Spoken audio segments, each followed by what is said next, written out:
Thank you. We are not allowed to read the question, but you have to read it with your hands.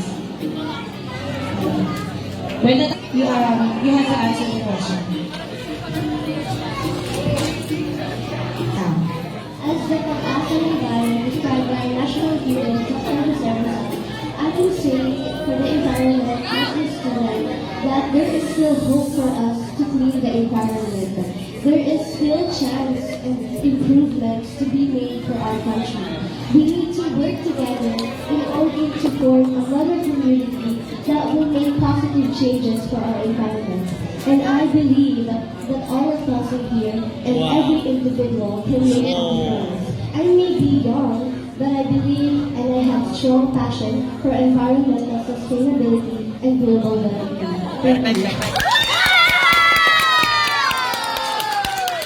Thank you so much. Ayan. So that ends our question and answer for the Eco Queen.